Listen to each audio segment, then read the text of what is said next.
What's up, you guys? Sean Ross Sapp. Welcome to Fightful. It is June 26th, 2024. It is AEW New Japan Forbidden Door week, and we've got your AEW Dynamite post-show review here on Fightful. I'll tell you about Fightful Select later on, but we got a bunch of scoops over there, including, we had a news on a tag team that signed a TNA, one that might be coming into AEW ROH, and then, of course, Hangman Page and wild card news. That in addition to our Discord and a lot of other things, this weekend will be loaded on FightfulSelect.com, the best $5 in the business. Part of that reason is this fella right here, Alex Pawlowski, who will be doing Sour Grap SmackDown and Rampage watch along, as well as a Forbidden Door post show. For all those people that say, why don't you do Sour Graps about AEW? That's not fair. He does. Yeah, I do. I mean, there's usually just hidden with me, talking about Rampage matches that don't really matter, while also, talking about SmackDown. But whenever AEW does a pay-per-view, we're always behind the paywall doing that, usually with Kate, but she'll be at Forbidden Door. So I'm going to get her normal co-star from co-host from Fridays, Alexis Cardoza. So it'll be a double Alex. It's going to be, as we call it, an AA meeting. An AA meeting to discuss Forbidden Door right after the show. So come and hang out. It'll be fun. Yeah, guys, leave a thumbs up on this video. Get your super chats and humper chats in. You can get super chats in here at youtube.com/Fightful. Here on YouTube, we had an interview with Mina Shirakawa via Grapsody. We had Evan Husney. Got a whole bunch of stuff over here. Over on Fightful Overbooked, Giselle Shaw and Sinner and Saint spoke to In the Weeds. Lots of stuff for you to check out. But you can also get in Humper Chats. That's HUMPER chats.com. Reminder, I will be here solo for a post show after AEW Forbidden Door. We'll also have a bunch of news from the Scrum, thanks to our partner here, Luis, who handles all the moderation. But show us some love. Share the video, all that good stuff. We gotta get your questions in. We gotta get your thoughts in, guys. I did a show called What Do You Guys Want to Talk About today, where I answered an hour of your questions. If that ain't enough for you, you're in luck. FightfulSelect.com this week. In addition to the preview show ahead of Forbidden Door, in addition to all the news and the Discord, we're gonna have a Grapsody Q&A and my own Q&A this week. So check it out. Alex, we don't usually do numbers talk on this show. No, we don't. It's not something I particularly even really give a shit about. To be honest with you, I just don't care. Now, whenever numbers are very, very good or very, very bad, it's a topic that, you kind of got to talk about. And last week's AEW Dynamite number was real bad. Yeah. Historically bad. Now, I did a piece on FightfulSelect.com about some of the reactions and reasons or excuses, however anyone views it. Big Bang Theory absolutely did make a pretty significant difference because the demo was 1/3 of what it usually was. Right. However, if you're relying on the Big Bang Theory, a show that has been off the air for years, to draw your numbers, well, whatever. Now, I can say this. WBD did not... Okay, I won't say they didn't care. In responding to me, they didn't care. They were very much like, it's summer, nerds. Go outside. They're like, this happened, etc. Kendrick Lamar... WBD has prepared a statement. I shall read it to you now. Touch grass, dorks. They gave a lot of reasons. They didn't give the Big Bang Theory reason. AEW people gave that reason. Neither of them gave the Kendrick Lamar reason, which was a major cultural event.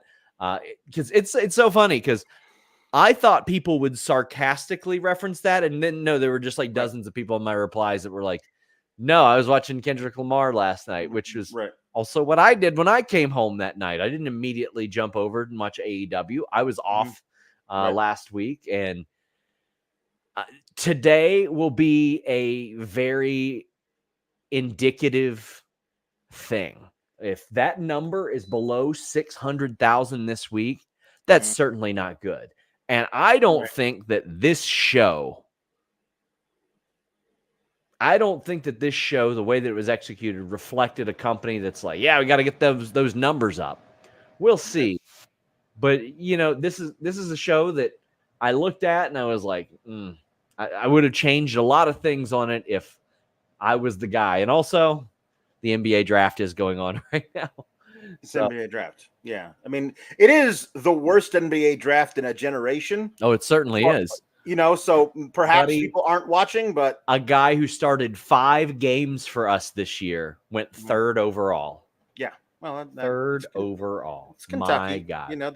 They just assume he must be great. Yeah. Yeah. But please leave a thumbs up, guys. We'll see how that all goes. Again, I'm not a big numbers guy. If I get the numbers, I'll report them. And I report reactions based on them. But Brandon Thurston's your guy for that. He is on top of it. He is as good as any. I mean, not as good. He is better than anybody has ever been at something like that. So, yeah. Action says, why do you think Angelico was never used in AEW the way he was in Lucha Underground? The man went from superstar to jobber overnight. Makes me sad. Well, Alex and I hold a particular affection for Lucha Underground. We have bonded over Lucha Underground. I will say this. Very few people have ever been used the way they have been used in Lucha Underground, from Sonny Kiss to Angelico to even Penta. Despite the things he's done in AEW, he looked in Lucha Underground, Alex, like you could put him face-to-face with Brock Lesnar and he might break his arm. You know what I mean? Yes. And also, listen, hard for me to believe that Angelico's feeling as well as he did back then, considering he was jumping off of offices then. Yes. No, he was doing running, jumping, drop kicks off the top of an office into the middle of the ring, kicking a guy off a ladder. Maybe he doesn't feel as spry as he did 10 years ago, because that's when Lucha Underground was. I would like to see him more. I certainly would like to see him, utilized in a consistent way. I don't think he needs to be, a superstar, but I would love to see him more often because I really enjoy his work. I also love that he's kind of become more of a mat technician than anything else at this point in his career, because he certainly wasn't being showcased in that role when he was at Lucha Underground. JW Pringle says, not a great show, especially for a go-home show. Yeah, I felt like the show was lacking quite a bit. I really did. There were some segments that just weren't for me as well. Meet Norma says, I was at last week's Dynamite, 85% full and a hot crowd. The ratings sucked, but it was a hot show. They drew over 4,000 tonight. Those numbers are starting to come back up. I saw one guy said, looks awfully tarped off. And I was like, man, there's a reason why John Alba and I had a running joke and we would say everything was tarped, because people would send us stuff in 2019 WWE. They would send us pictures and they'd be like, oh, this is tarped off. And I'm like, I don't give a shit, brother. I don't care. I don't care how many people are there. That's usually my beat on that. But I'm glad to see those numbers coming up. Hopefully the viewership does for everybody, honestly. Yeah. But yeah, get in those super chats, get in those humper chats, guys. We had an MJF promo. He comes out and starts talking and then is quickly interrupted by Daniel Garcia, the hometown boy who is super over there. So before we get to the Ospreay element of this, man, I really like Daniel Garcia. I really like MJF. This felt like it took an awful long time to get to the point. Now, I got no problem with Daniel Garcia getting a lot of time in front of his hometown. I thought he did really great.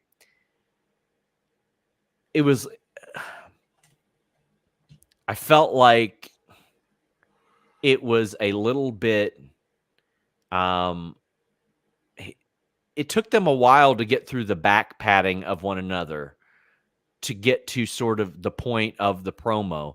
Now, granted, MJF patting Daniel Garcia on the back in Buffalo is something that means an awful lot.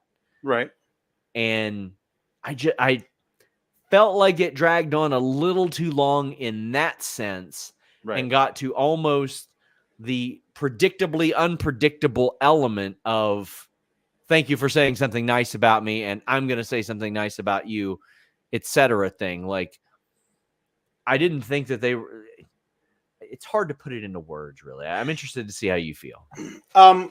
So last week, this dovetailing of Daniel Garcia wants a shot at Will Ospreay, and wouldn't you know it, there's a Dynamite that's being done live in Buffalo, and wouldn't you know it, there's a Collision being taped that same night in Buffalo. Yeah. And so we all thought we were just going to get Will Ospreay versus Daniel Garcia in Buffalo, particularly because you have Swerve, who's been saying you can't split your focus and have a chance at beating me.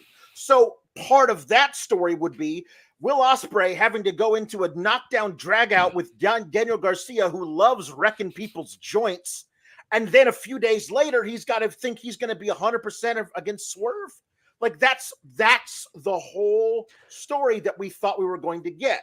So when they dovetailed in what we expect to be the all-in international title match, Will Ospreay defending against MJF in Wembley, it kind of felt like, well, no, let's just get the Daniel Garcia thing out of the way, and then we'll start doing MJF stuff. I didn't understand last week while we were doing both at the same time. Tonight's opening segment was I thought, a really nice way of being like, you're right, we did all that too fast. Let's take our time. They may have overcompensated, but I liked they were creating a connection between Daniel Garcia and MJF, creating a mutual respect that perhaps over the next couple of months will devolve into a real rivalry. I think that Daniel Garcia absolutely can be considered on the same level as the other, let's say the other three pillars. Like maybe not quite at MJF's level, but at one of the top young guys in the company you can build on for the next 10 to 15 years, provided he stays that long. He should be that. So starting that build with this promo with him and MJF in Buffalo made a lot of sense to me. Creating that bond, that sense of mutual respect between them, and MJF being like, how about this? How about you versus me at All In? And me going like, nah, I feel like it's probably going to be you versus Will, though, MJF. Which then immediately leads to Will Ospreay coming out and being like, I'm going to upstage MJF and offer you the title match you've been wanting for next week. Before we even get to Ospreay, I just wanted to talk about the first element of this. I just felt like it went on a little bit longer than it needed to be. I liked the point of it, which was to put over Daniel Garcia and put over MJF as a guy who recognized what Daniel Garcia had. I just felt like it took a while to get there.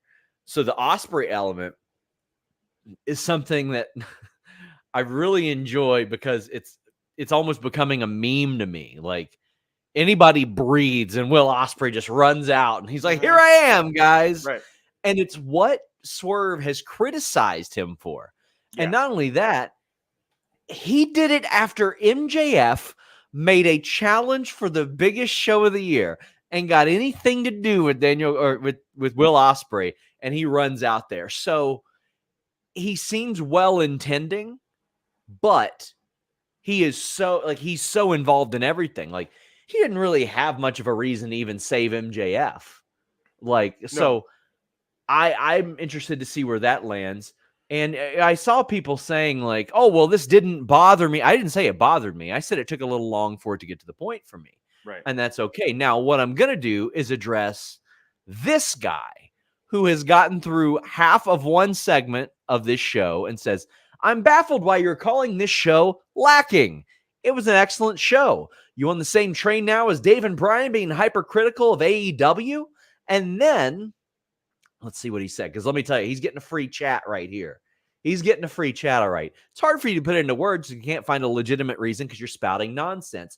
Or, you fucking dope, it is subjective entertainment, and someone can dislike or like things to their own degree. I didn't like how long it took them to get to the point of them putting each other over. I loved how they set up a challenge. They put Daniel Garcia not just on the level of MJF from an in-ring perspective, but put him on the level of MJF in MJF's mind, because MJF was willing to work with him at Wembley. Now, Yeah. we have gotten through half of one segment of this show. Right. So if you're sitting there saying, well, you mean hypercritical? Why don't you go talk to the hundreds of people who have accused us of being on AEW's payroll and all that goofy shit? Yes. Because if you can't stand someone being a little bit critical of a show that you enjoyed, you should hit the bricks and not come back. Because we ain't on anybody's payroll. I can't imagine why they'd want us on their payroll. We'd be very, very terrible employees. I can't imagine what they would want us for. Please say nice things about us on your show. They don't care. They don't care. That you care more than they do. Yeah. Yeah. I have had 0 people from WWE, AEW, TNA, New Japan hit me up and be like, oh, I'm so mad about your opinion. I get lots of wrestling fans, get lots of weirdos like Corsos up here that's like, oh, you're spouting nonsense. You're getting hypercritical. Brother, what are you talking about? There were things I liked on this show. There were things I didn't like on this show. And I felt like this could have had some bolts tightened on it for sure. Tom LaValle says, love Ospreay offering title shots for a belt he doesn't have. Love Garcia getting that spotlight. Hopefully it means a belt for him next week. Yes, and what it shows is that Swerve, I think Swerve's right. He's back there saying you're making promises with, basically he's making bets with cash he doesn't have right now. That's what he's doing. Yeah. And I look at that and I'm like, okay, that could bite him. That could affect things for him. And the fact that Will Ospreay is trying to fight everybody, right, Alex, while also trying to be everybody's friend. Yeah. I think that Swerve certainly believes that it's well within Will Ospreay's purview to be like, Daniel Garcia, I see you, I hear you, I respect you. I cannot have that match with you. I cannot think about accepting your challenge until after I have done the Swerve thing. And then we'll talk about it. You know what I mean? Him being like, what? There's a challenge for me, bruv? Accepted. You know what I mean? Yes. Like, it just feels like he's got this Great Dane puppy energy where he's just bounding through life, loving everything, and he doesn't recognize that, like, there might be a little danger around a corner. I did love the thing of MJF just his glaring at the back of Ospreay's head, but like upstaging him and then being very curt to Garcia on his way out. Hey, good luck with that match next week. Like, there has an opportunity to do a really cool 3-way rivalry through the summer between Garcia, MJF, and Ospreay. I think there's a really great way of doing that. And listen, if you're like MJF is certainly the pillar of AEW since day one, going forward into the future. Will Ospreay, brand new guy basically, but the best in the world, I think, is the consensus, and certainly will lead AEW into the future as well. To say with a 3-way feud for the international title leading into their big show of the year, hey, Daniel Garcia is on the level of these two guys, is a huge deal for Daniel Garcia, and I think is more of a long play than a short play. Even though I wanted to see Ospreay versus Garcia one-on-one tonight for the international title, I think that the long play of giving him that shot next week during a big episode of Dynamite, and then building through into July and August into the fall, that's the long play, which I think I want to trust them to do that right. We got a super chat where somebody says, I like the fact that Ospreay was seen as unbeatable until he faced off with Swerve. Now his weaknesses are being exposed in an interesting way.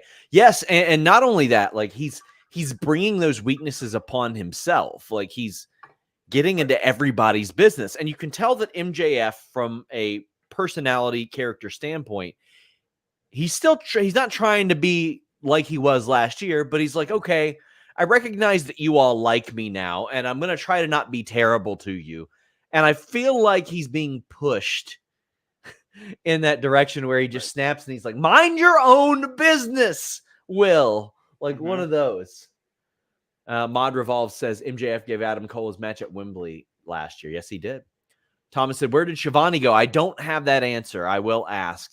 And any reason for the commentary table moving to the stage? It moved. It was, first off, it was on the stage because Jim Ross wanted it on the stage back in the day. They moved it down. And if you remember, he complained about it very audibly on the air. I'll find out if that's like a production thing or if it's something that's going to be changing. Love Fro says Ospreay's a golden retriever and wrestling is his ball. Yeah, that's kind of is. It's good. Cap says, I hate to say it, but it's hard to get in a Forbidden Door with most of the guys from New Japan. I enjoyed being with AEW now. I'm ready for next Wednesday, to be honest. Yeah, this Forbidden Door has nowhere near the luster of the AEW versus New Japan that it did in previous years. And Shivani said that he lost his voice on Twitter. That sucks. That's a bummer. That sucks. I hate when that. Yeah, that's just the worst. We got so we've got LIJ versus BCC. How'd you feel about this one? I mean, it is at the end, not during the match, really, but at the end of the match, it advanced to marquee matches for Forbidden Door, which is very go-homey, and I get that part. I kind of liked the specificness of both of those things, but like Moxley just getting kind of tired of this and just storming into the ring with a chair, like it fits his character, but it, kind of is that's kind of a jip. You know what I mean? Like we're watching this cool trios match, and all of a sudden one guy says, I don't want to do this anymore. We're hitting the guy with a chair. I don't know. I guess Wheeler Yuta takes the pin. I don't know exactly, or Teton. I don't know exactly who takes the pin there if they actually go for a pin, but whatever. I like Naito coming out and slowly disrobing so that he can fight with Moxley to the back. And then I also love Danielson on commentary pulling focus away from that brawl to, I just saw Wheeler Yuta take a chair shot. I'm really worried about that kid. You know what I mean? And he's brawling with Shingo, and Danielson goes down there like, what are you doing, man? Because he and Shingo don't have a blood feud going on. They're happened to be matched up in a tournament, and Danielson's like, what are you doing hitting the kid with a chair? Like the match is over. This is crazy. And Shingo's like, I'm going to do worse to you. So I like that those things happened, but I feel like we could have done it without a, weird little DQ in the middle. But. Yeah. And speaking of that, Zach Schimmel, who helped us put together the Discord, says from BB8 in Discord, tonight was AEW's 13th DQ finish in a match in 5 years. WWE has had 288 or 548 if you include house shows until we meet again. Wow. That is a lot. I am excited about the Moxley Naito brawl. BetOnline AG, our great partner, has some BetOnline odds for Forbidden Door, and the odds for a draw in this match are just slightly off from Moxley winning. They have Naito favored to win this. How are you feeling about it? I mean, I didn't expect Moxley to keep the title for very long. Yeah. So I feel like Naito wins it. They can, if he wins it, he'll probably be a transitional champ to whoever they want to give it to, who's a New Japan guy. But if Moxley retains, I'm interested in seeing what they do with it from then on. If I had to choose, I would say I probably think Naito wins, but we'll be giving you guys Forbidden Door odds throughout this entire show from BetOnline AG, trusted for over 25 years. You can bet on wrestling over at BetOnline AG. Bryan Danielson, a massive favorite over Shingo Takagi. And I think that makes sense. It's the Owen Hart tournament, and I think Danielson's heading. I think it's going to be Danielson or Hangman, one or the other. Yeah, they're definitely meeting in the finals of the tournament. And if at that point you did a crazy like, holy crap, Hangman just beat Danielson. Well, it makes perfect sense because the whole reason he's in the tournament is to try to murder Swerve in Wembley. So there's a lot of options there once you get to the finals, but I feel like that's kind of the finals that are set in stone. The Young Bucks do have a segment about that wild card. Fightful Select had a little bit of a update, and and it's that they are bringing their wild card in, which is presumed to be Hangman Page. Like they've decided, we are inserting our own wild card, which kind of leaves it out of like, oh, it's a crazy debut of. It's got to be somebody that they would know that they would pick, which kind of gives away the game, I think, to me. What about Shane McMahon? Well, he is the best in the world. He did win that tournament a few years ago. So we had an update on FightfulSelect.com, best $5 in the business. What we didn't report was it's going to be Hangman, because this does seem like a thing where the Young Bucks could just do some sort of goofy-ass swerve. They could.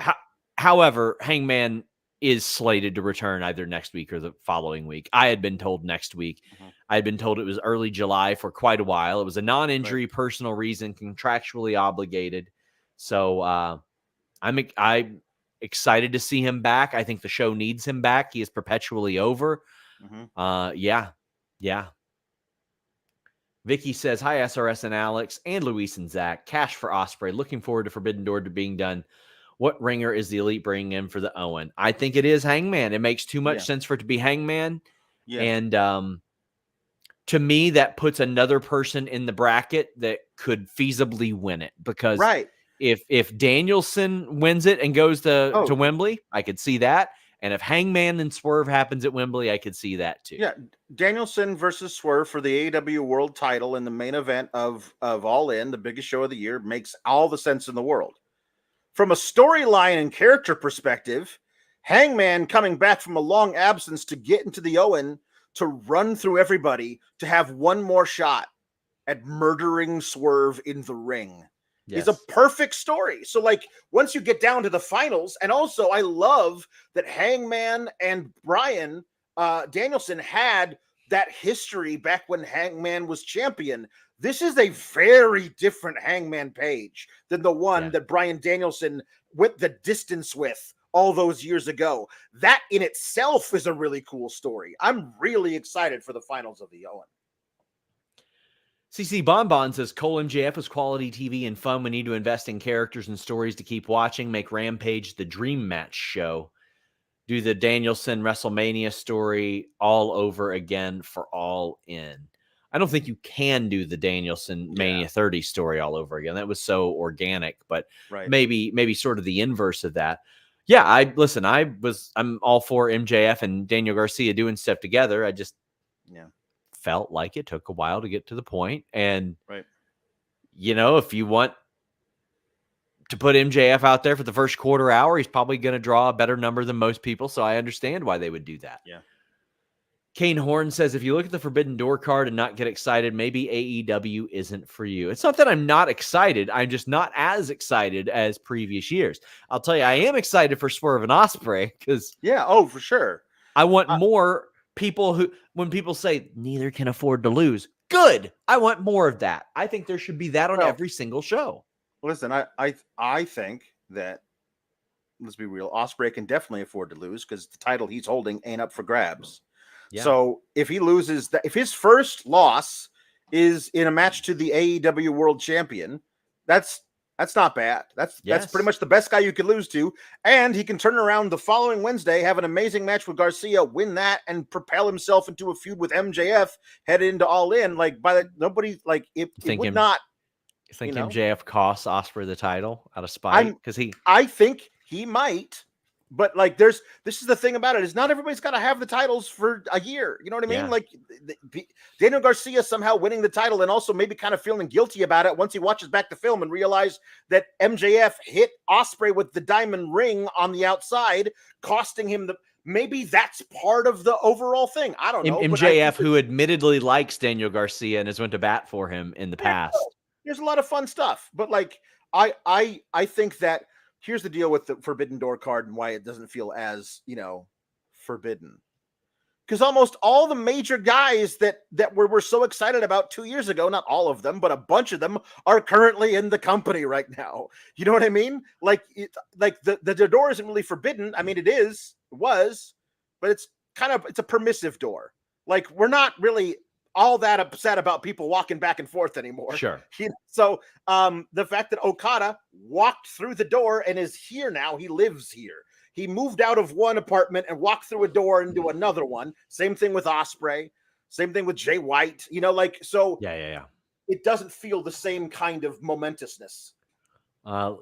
Force of Will says Naito almost has to win so the IWGP champ can be in the G1. Yeah. Yeah, that's a fair point. Zach Schimmel says, Vicky, for you and your support of the Fightful community, any update on Omega and a possible all-in appearance? I don't doubt that he can make an appearance. I've heard no progress on him wrestling, unfortunately. But when he does, I'm sure they're gonna do the Okada thing. It's a serious surgery. You know what I mean? Yeah. We got to just wait and see. Yep. Guys, get in your super chats, get in your humper chats. We're staying with the Elite. The Acclaim promo with the Elite. The Acclaimed were not scheduled to be out there. And this segment didn't make any sense.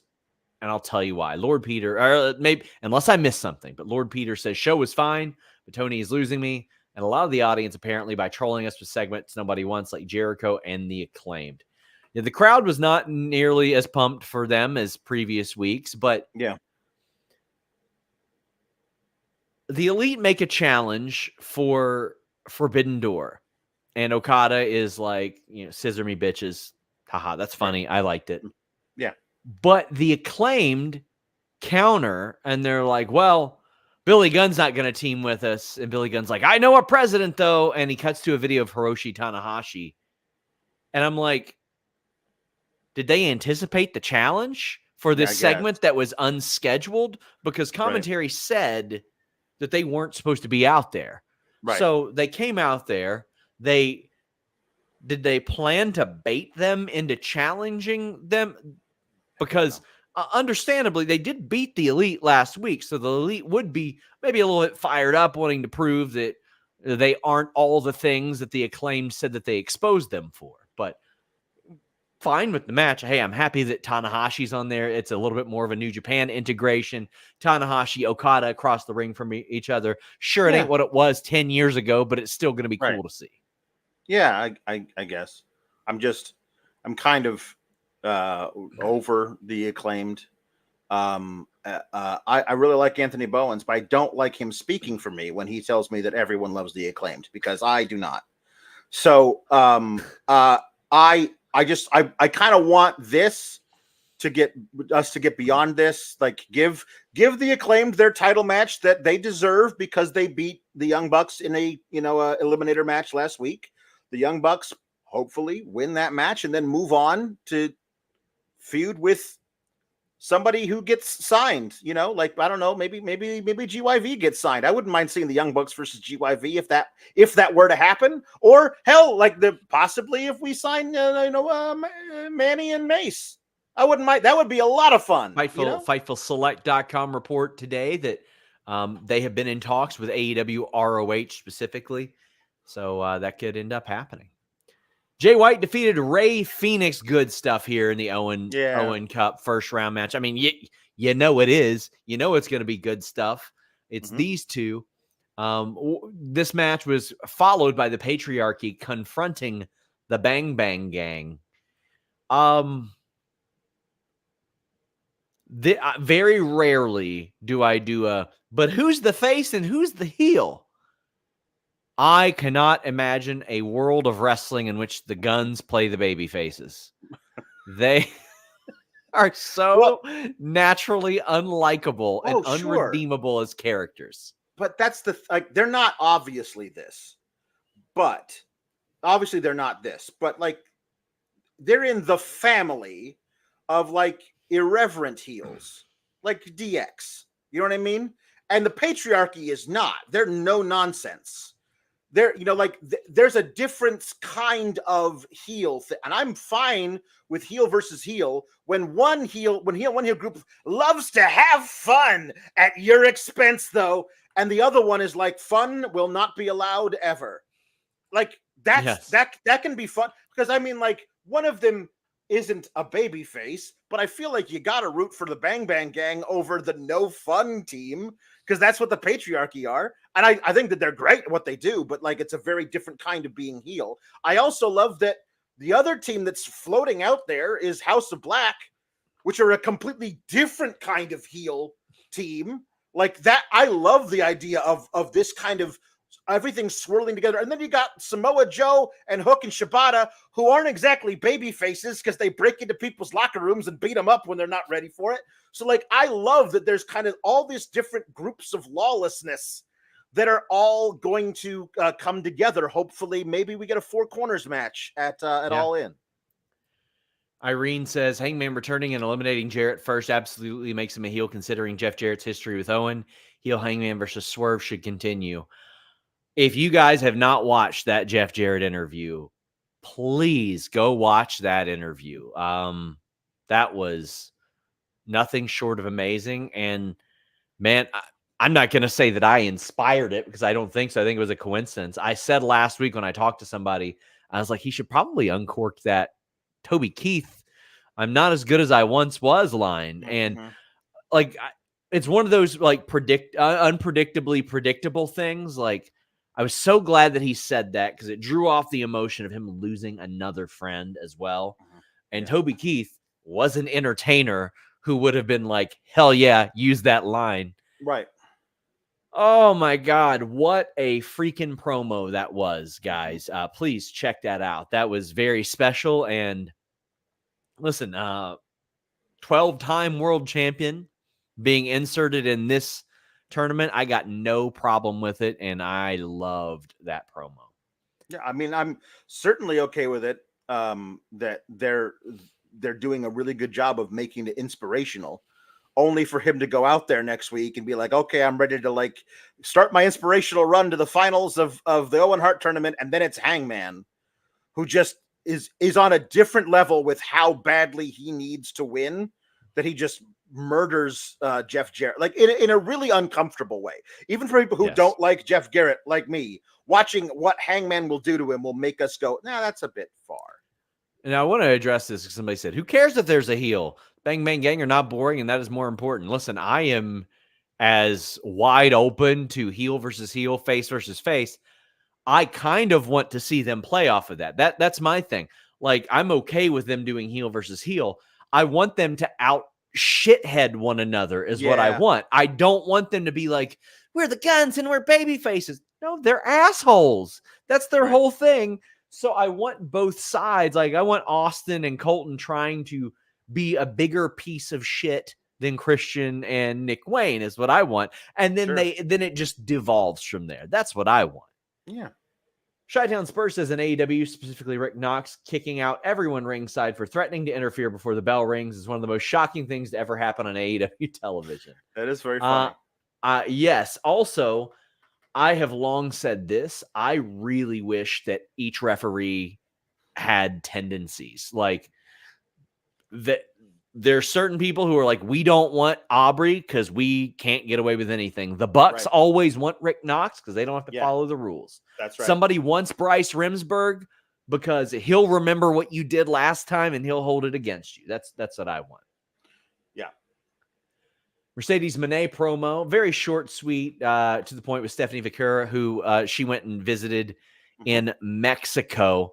Mercedes, a gigantic favorite in the BetOnline AG odds over Stephanie. This makes sense, Alex. I reported on Fightful Select that New Japan had top like title challenge or title reign plans for her, and that she'd still be able to work New Japan. So it makes sense for her to win that. Oh yeah, for sure. I certainly think that it's more likely for her to be a double champ than for Stephanie Vaquera.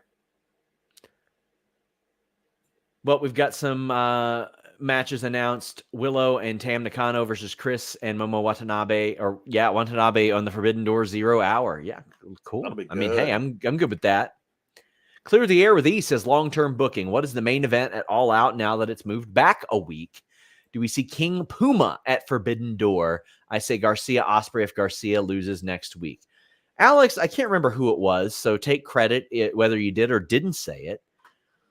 for all the people claiming Ricochet and Ospreay would be at All In, All Out sounds like a good idea for Ricochet and Ospreay. Yeah, because that wasn't my idea. Somebody said it to me. I just can't remember who. It might have been me. I have long been, well, not long been, I guess, since last year. I did think that it was weird for them to go into All In with one match booked for All Out. You know what I mean? Like, we all knew what we were getting. Darby versus Christian for the TNT title, but like, we didn't know what anything else in the card was. Now, with a full week in between, you can go into All In with a bunch of stuff that we know is going to culminate at All Out. And you have the luxury then of booking stuff after All In to add to the card. I would love it if there was a couple of things that we know like you've told us by early August, this is going to be a major deal at All Out. And you're selling tickets to that too. I like that they pushed it back a week. I mean, selfishly, for a couple of reasons. That week is always my birthday, my wife's birthday. My gosh, what our anniversary and Labor Day. Man, I like to not work on that weekend. So very happy about that. Toni Storm, Mariah May, and Mina Shirakawa defeated Saraya, Anna Jay, and Harley Cameron. I heard Saraya shout at a fan like, "Shut up, bitch." No, she said, "I hate you too, bitch." Like, that was. There you go. There you go. Bobby White says, "I hate to say the dumb line, but I'd like build up to these New Japan, CMLL, and AEW moments because I feel nothing. However, the women's match was fire. I'm excited for the women's matches for Collision. Do you think Camille goes after Deeb?" I think Camille should go after Deeb, although I would love to see someone in the TBS title division with Megan Bayne as a heater, and then somebody in the world title program with Camille as a heater, and then eventually those two people with their subsequent heaters meet up, and you get a big face-off in the ring between both of those. That would be great. Toni Storm, a massive favorite at the BetOnline AG odds over Mina Shirakawa. The real story of this is afterwards, Mina goes to crack Toni over the head with a bottle. Instead, it is Mariah that gets it. And here's what I like about this. Mina did an interview with Grapsody, which airs every Saturday at noon. Did an interview with Phil and Reg of Grapsody, where she said, "My love for Mariah is real. Toni just loves her because she dresses up like her." And very clearly in character. But the concern that Toni showed here was genuine. Like, this wasn't oh no, my lackey is hurt. It is my friend, this person I care about is hurt. Yeah. Maybe not cared about in the same way that Mina Shirakawa cares about her, but cares nonetheless, Alex. Right.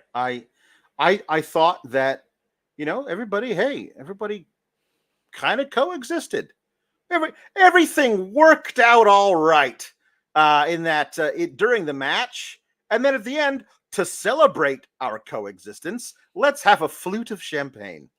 And then Mina going to crack Toni over the back of the head with it, and instead Toni ducking and Mariah getting a face full of sugar glass was really great to show which one of the two broke the truce first. And then it also gives Toni some guilt because she ducked, and if she hadn't ducked, then Mariah would be all right. And the pull apart brawl to end this. I think that this match is going to be great. I love the implications also of what Mariah May will have to choose during the match and stuff. And there's also this Mariah May being part of the Owen tournament as well. Yes, which I expect her to win. Yeah, I expect her to win. Also, shout out to Collision for having women's matches, said Bad Apple Jam. 3 women's matches. Hell yeah. Hell yes. Yes. And maybe that's their platform in which to do that more on. Again, please check out that interview with Mina Shirakawa. First off, I was so happy when Phil told me he was getting that interview, because I know that he's wanted to interview somebody from Stardom. But I mean, look at our shows killing it. Beyond the Bell, Andrew Zarian broke a bunch of news about Forbidden Door this year. Grapsody getting Mina Shirakawa. And then in the weeds this morning, breaking news that Sinner and Saint have signed with TNA. And I saw some people going, who? You ain't going to be saying that for long, my friends. I saw them live against the Good Hands in Newport. You need to be watching out for them. Yeah. Remember that I said that. You need to be watching out for Sinner Insane.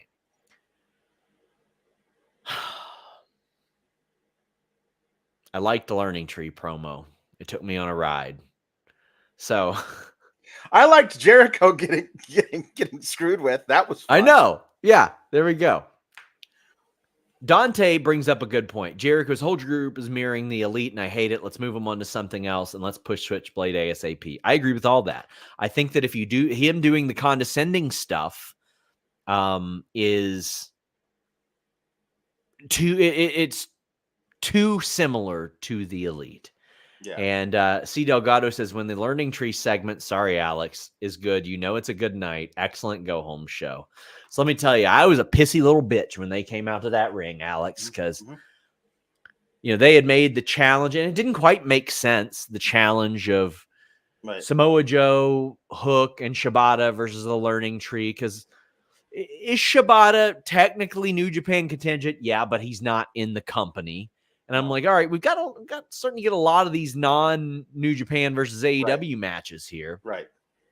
And then I see Brian Keith come out with that sling, and I go, these sons of bitches. And in my head, the criticism that I had ready was, part of this is supposed to be to give him the rub, and then they're removing him from the match. Right. So I loved the swerve.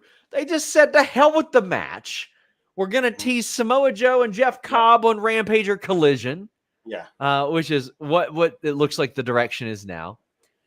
And Suzuki was being courted to team with the Learning Tree. And he goes, the fuck's the Learning Tree? I don't want anything to do with that. I want to fight you for the FTW title.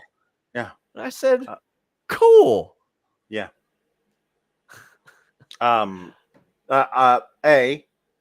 Jericho almost got me by doing the you know what's most important to me, what I want to do most in my life is to help out all the young guys, in a reference to the Cody Rhodes quote.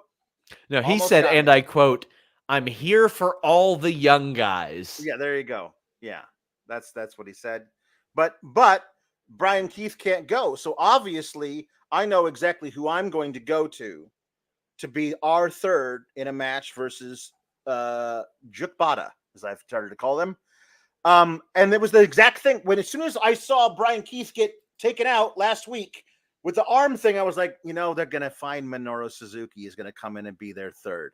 So when they started showing him up on the screen, I was like, I knew it. And I went into the kitchen to empty the dishwasher. And all I hear is Japanese. I don't know what he's saying. I'm assuming he's saying, I accept, I'm in the match. And then everyone's, oh, Jericho doesn't like this. So I went back and watched it, and I was howling. I don't want this. This is great. This is fantastic. So we're going to get Minoru Suzuki Minoru Suzuki versus Jericho, which is amazing. Also amazing is that this little video package gave me this meme, which I'm going to use forever. Yes. I knew it. I'm just going to put this up literally every time we talk. Anytime you say, hey, Alex, what do you have to say about this Learning Tree segment? I'm just going to put this up and be silent. The clipping underneath the hat is what I really like about this. You really went the extra mile there. Oh, I didn't do it. Somebody said it to me on Twitter. I said, I'm stealing this and using it forever. I hope you don't mind. Oh my God. Alex so and Ursa. We're gonna call this Minoru Sourzuki. Alex and Ursa says, what do you think the chances are of Enzo Amore getting signed with AEW? I'm watching the Learning Tree segment. Can't help but to think about the chemistry Enzo and Big Bill had, the promo they had without the microphone in WWE. Anything's possible, but I know that was explored at one point and they didn't go down that road. Right. And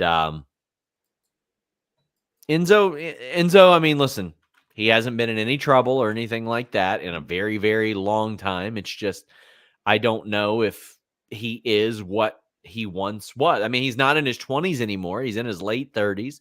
He works here and there. Like, he's worked about 14 matches I've seen this year. So he does stuff here and there. Treebeard says, I want to see the IWC explode in anger and cause chaos. Jericho's partner and the 6-man should be evil. Make it the house of learning tree torture. You know, well, it wouldn't be Jericho's partner because Jericho's doing the FTW title match. Right. But yeah. They are going to do a 6-man. I'm assuming by then Brian Keith will be, cleared from his kayfabe arm injury. Yes. But if he wasn't, yeah, that might be fun. Let's talk about this very entertaining promo from Nord. How many times have you seen it? A big name wrestler gets hacked. They're trying to sell PlayStations or something on their Twitter. They need that NordVPN.com/Fightful. Not just for that, but all their sensitive files, their storyline information, their pitches, their private documents. You want NordVPN.com/Fightful to protect you when you're on the road or when you're at home. When you're at home, you can put it on your router. It protects everything. You can put it on your phone, laptop, desktop, PC. But on the road, whether you're at the hotel connecting to that Wi-Fi, the airport connecting to that Wi-Fi, the event center even, you want to have some protection for your devices, and NordVPN.com/Fightful does that. In addition, you shield your data from snoops and criminals, protect yourself on that public Wi-Fi, secure every device you own, and add extra layers of security to your digital life, in addition to all the great features we tell you about all the time. They also have 24/7 support if you need that help. NordVPN.com/Fightful. Check it out, especially for the show this weekend. Action says Mark Briscoe has fully become the animal from the Muppets, and I'm so here for it. He's rubbing off on Kyle O'Reilly, and that's so great because Kyle O'Reilly has always had that like goofy little personality, but it's really rubbing off here, and I think it's going great. And I like how Orange Cassidy and Renee are just watching it unfold every week, and they're like, "Yes, yeah, sure." That's pretty good, huh? Zack Sabre Jr. then defeated Kyle O'Reilly. This was another thing I was like, man, this is a lot of. I wasn't sure why this all unfolded the way that it did, but a lot of ingredients here. You had the Undisputed Kingdom and Gabe Kidd. I love Gabe Kidd as well. You had Ishii, Robbie Eagles popping up. You had Shane Haste popping up to sort of make that save for Orange Cassidy and to confront him. How'd you feel about this, Alex? I mean, the match was fantastic. I love the match. The match was obviously going to be fantastic, but like, there was a sequence there where they were just barely missing each other with kicks until Zack Sabre ran in to try and do a double leg and got met with a knee to the teeth and then just flopped down dead. That was an amazing sequence. The final thing was great. The psychology of like Kyle O'Reilly grabbing the ankle and Sabre Jr. hopping around doing paintbrushes, but little ones, just to try and piss off O'Reilly so that he knew if I piss him off enough, he's going to drop the leg with one of the hands and try to smack me extra hard, which he does. But then he can like twist it around, get him up into a triangle. And once he's in the triangle, I can easily shift my hips. Now I've got him in the armbar. He's got to tap out. Yeah. Zack Sabre Jr. thinks 12 moves ahead. Like I've been a huge fan of his for years and years and years. I cannot wait to see him versus Orange Cassidy. Love Kyle O'Reilly. I think they are doing a thing with him. We're making him purposely adrift, where the whole stuff with Roderick Strong is going to start to feel maybe like that's his only option. And there's some good stuff there with that too. I agree. I agree with that. I like Gabe Kidd kind of being involved with Undisputed Kingdom because I just love Gabe Kidd, man. I love him. Orange Cassidy, the underdog here on BetOnline AG odds. He's super protected. I could see that not being the case. Yeah. Treebeard said, pretty sure they said the 6-man is still on for the pay-per-view. Thought Excalibur said they needed to find a new partner for the match. Well, I mean, they're teasing Jeff Cobb and Samoa Joe on the tapings. So I think there will eventually, they might do that 6-man at the big beach break sponsored by Shark Week. They might do that next Dynamite. And if so, probably Brian Keith isn't cleared yet. And I mean, I wish they would do more stuff like this. Like, listen, I did a big set of examples. Sorry, I got the hiccups right now of things that I would change about AEW on the What Do You Guys Want to Talk About podcast. And I'm looking at Forbidden Door right now as things sit, 11 matches. Well, why not take 2 or 3 of those? Just do an 8-9 match show and take a couple of those and put them on Dynamite, Rampage, Collision. I feel like that's a thing that helps drive down AEW's numbers, is that WWE, listen, 5 matches, when that first started happening, I was like, really? Now I'm like, hell yeah, brother, that. And then you get bigger matches on TV as a result of that, and they're still selling out arenas. Swerve and Ospreay defeated the Gates of Agony. I did not need a second can they coexist match. I did not need 2 of those on one show. Especially because the first one actually made a lot of sense for the Yes. for the overall story, and this one, yes, I'm sorry, still doesn't to me. Like they have been at odds with very little reason to want to face the Gates of Agony. Like, I mean, Swerve's got his issues with the Gates of Agony. Like, this is just another case of Ospreay being like, I can help. I can help. I can help. Why is he trying to got a match, bruv? I'll wrestle it. Like Yes. I don't know. Like, but to me, I feel like the great go home segment was the promo face to face they had last week. Like, where Swerve is like mentions the kid and the wife, and Will Ospreay says, "You don't want to make this personal," and then they do the rest of the promo. And as Ospreay's leaving, Swerve says, "But what if I do want to make it personal?"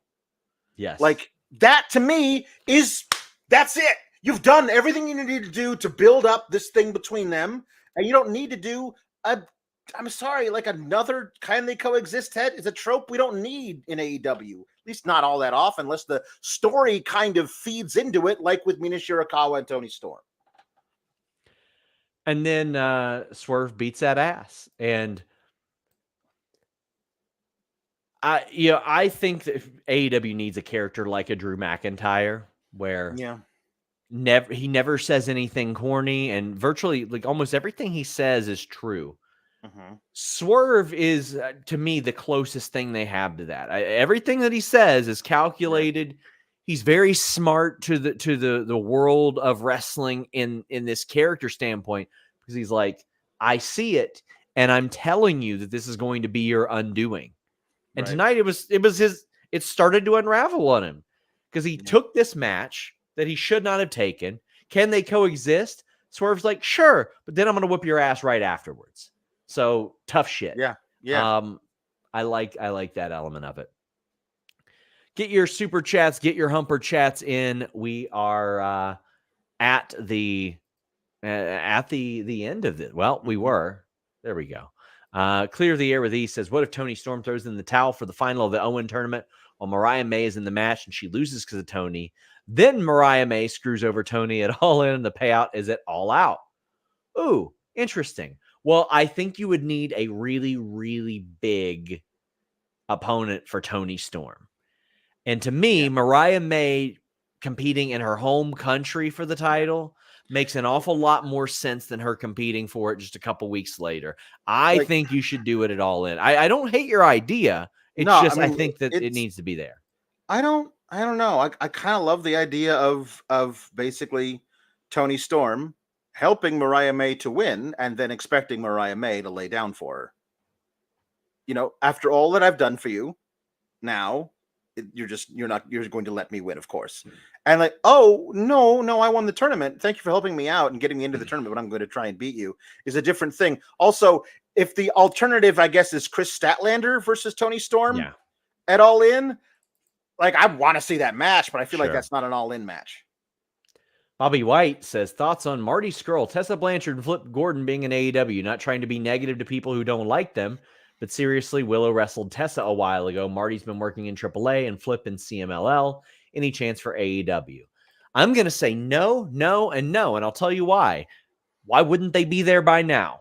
Flip Gordon was really good friends with all those guys. He isn't there. Marty Scurll is not going to be there. I haven't heard of him even being backstage recently. Tessa Blanchard, there were some people that pushed for her very early into AEW.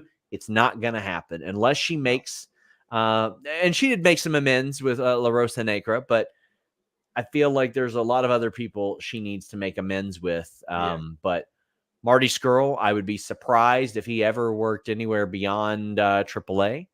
I think he's doing a podcast now or something. And Flip Gordon, nothing particularly egregious about him. They would have signed him if they wanted him. Right. And with all the people they signed and not him. Treebeard says, if it's not Mariah May versus Toni, have Hayter return at Forbidden Door. Or I think you mean Forbidden Door for All In. Well, yeah, if she can. It's not as easy as just, bam, there you go. Whenever she's available, I'd love to see her back. Alex, tell the people what you got going on. Over on Fightful Select, there'll be a review of SmackDown. We'll watch a Rampage. And then after Forbidden Door, it'll be me and Alexis Cardoza doing a review of Forbidden Door there. Back on Monday for Raw. And we see what the next maybe they'll just do a series of maybe Ramblin' Rabbit will interview Eric Rowan on Raw. Let's see what happens. I'm excited. Kate will be at Forbidden Door. I believe Andrew Zarian will. I don't know about Cresta. I'm sure that we'll have one of the other people cover whatever Kate misses when she goes to get vegan chicken tenders during the women's match. Yep. Vegan nuggets. New Lack City says, what's up, my guys? SRS, I feel you're a little too down. This was a good episode. Only issue is they're doing a go-home show while also building other stories. Well, I don't have an issue with them doing that. I think they should build other stories for the future. I think that's one of the things that they do better. And hey, listen, if you like this show, more power to you. I definitely won't go off about that. But people being like, are you being hypercritical? No, there were just some things I didn't think made sense, or some things I think we could shore up. Mm-hmm. They say, do you think New Japan's temporary fall off is making Forbidden Door an afterthought? AEW getting Okada and Ospreay does definitely take some of the marquee value away from New Japan in this sense. So New Lack City, I think you're completely right there. Did Sean mention how to fix AEW, or did I miss that? Watch the What Do You Guys Want to Talk About podcast today. I had several recommendations. I think they should make their tickets way, way cheaper. I think they should turn the lights up in the venue and make it. I think that their stuff seems very formulaic. I'd consolidate some titles. I would make some more definitive clarifications on ROH. Why the hell is Athena not on the show if everybody else in ROH was? I would try different venues and environments. I would take the show out of the arena sometimes. I would make sense of some things. Why is Daniel Garcia getting a bunch of wins for a title shot when all he had to do was do the same thing that Brian Cage did? And you know what I mean? Lots of things there. But guys, thank you all so much. Also, yes, they need to do better with merch. They do. Until next time, we're out.